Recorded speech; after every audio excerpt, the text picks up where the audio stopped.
घृत नेति। घृत का अर्थ होता है घी, और किसी भी द्रव्य को नाक के माध्यम से जब हम ग्रहण करते हैं उसे कहते हैं नेति।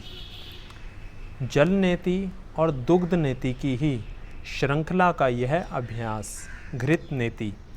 जल नेति और दुग्ध नेति के अभ्यास में नाक के माध्यम से हम जल या दूध को ग्रहण करके दूसरी नाक के माध्यम से उसको बाहर निकाल देते हैं, परंतु इसके अभ्यास में तेल या घी को, इसका अभ्यास शुद्ध घी के साथ या शुद्ध तेल के साथ भी किया जा सकता है। सरसों का तेल, तिल का तेल, जैतून का तेल या अन्य किसी भी शुद्ध खाने वाले तेल के साथ इसका अभ्यास किया जा सकता है। घी या तेल, जिस भी द्रव्य का आप प्रयोग करें उसको सीधा नाक के माध्यम से शरीर के भीतर लेकर जाया जाता है। इसका अभ्यास करने की विधि, बिस्तर पर लेट जाएं, गर्दन को पीछे की ओर लटकाकर। जिस प्रकार से, यदि समझें यह बिस्तर है तो इस पे आप लेट जाएं और अपनी गर्दन को नीचे की ओर, पीछे की ओर झुका दें। इसका अभ्यास स्वयं भी कर सकते हैं या किसी की सहायता भी ली जा सकती है, या आप किसी की सहायता कर भी सकते हैं। गर्दन को पीछे लटकाने के बाद नाक को और मुंह को बिल्कुल ढीला छोड़ देंगे और मुंह से सांस भरना और छोड़ना आरंभ करेंगे। दोनों नासिका छिद्रों में 10-10 से लेकर 15-15 बूंद तक तेल या घी को डालेंगे किसी चम्मच या ड्रॉपर की सहायता से। नाक में तेल या घी डालने के बाद अब मुंह को बंद कर लेंगे और नाक से धीरे धीरे सांस को शरीर के भीतर लेंगे। झटके से या गति के साथ ऐसे करके सांस को नहीं भरना, बिल्कुल धीरे धीरे सांस को भरेंगे और फिर उसको मुंह से बाहर छोड़ देंगे। फिर नाक से भरेंगे और मुंह से बाहर छोड़ देंगे। इस प्रकार से 2-3 बार करेंगे और उसके बाद फिर गर्दन को ढीला छोड़ के नाक से ही सांस भरेंगे और छोड़ेंगे। लगभग 2 से लेकर 5 मिनट तक इसी प्रकार से लेटे रहेंगे और फिर उसके बाद सामान्य स्थिति में आ जाएंगे और जो भी गतिविधि आप करना चाहें उसे कर सकते हैं। अब इस अभ्यास का एक बारी पहले आपको प्रदर्शन करके दिखाया जाएगा, उसके बाद आगे की चर्चा की जाएगी।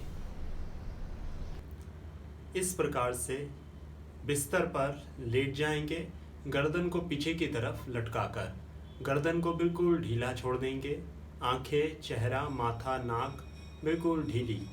अब एक इस प्रकार के ड्रॉपर की सहायता से नाक के अंदर घी को डाला जाएगा।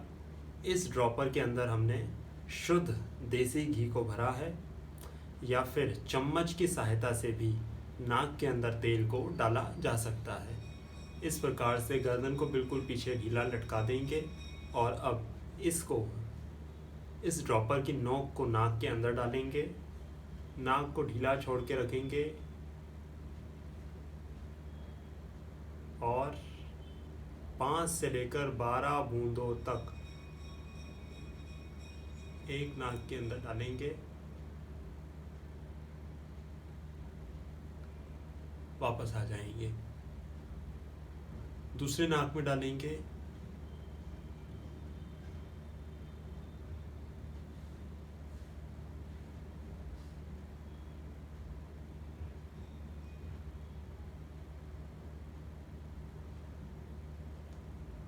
वापस आ जाएंगे, नाक को ढीला छोड़ देंगे और बिल्कुल धीमी गति के साथ सांस भरेंगे। नाक से सांस भरेंगे और नाक से या मुंह से बाहर छोड़ देंगे। जो नाक में तेल डाला है वह धीरे धीरे गले की तरफ आने लगेगा। धीरे धीरे नाक से सांस को भरेंगे और धीरे धीरे फिर मुंह से या नाक से सांस को बाहर छोड़ देंगे और जो तेल गले में आए उसे शरीर के अंदर लेकर जाएंगे। लगभग 1.5 से लेकर 2 मिनट तक इसी प्रकार से गर्दन को लटकाकर ढीला छोड़ देंगे और अब नाक को इस प्रकार से ऊपर की तरफ उंगली से रगड़ेंगे।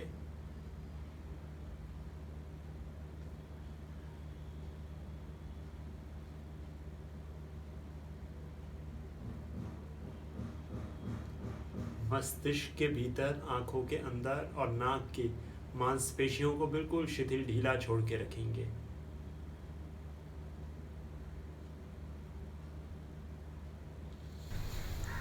इस प्रकार से घृत नेति का अभ्यास किया जाता है। इसका अभ्यास करने से नासिका मार्ग, फेफड़ों तक इसका पोषण मिलता है। मस्तिष्क पे इसके सकारात्मक प्रभाव देखने को मिलते हैं।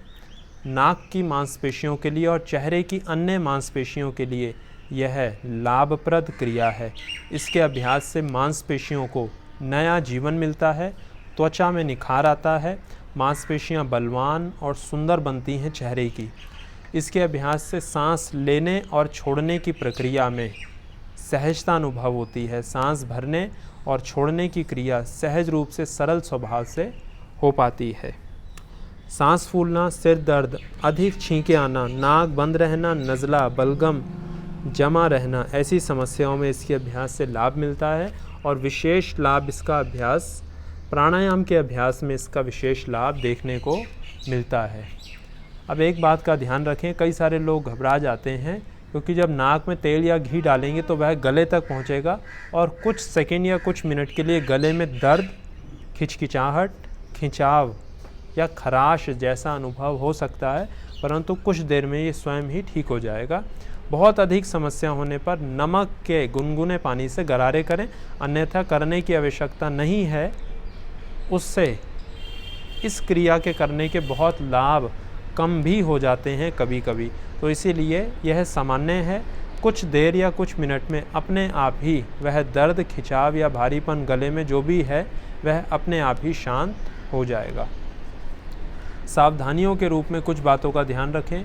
मस्तिष्क से संबंधित, नेत्रों से संबंधित कोई गंभीर रोग होने पर इसका अभ्यास ना करें, और जो भी लोग इसका अभ्यास करें पूर्ण जानकारी के साथ ही इसका अभ्यास करें और विशेष मार्गदर्शन में ही इसका अभ्यास करें।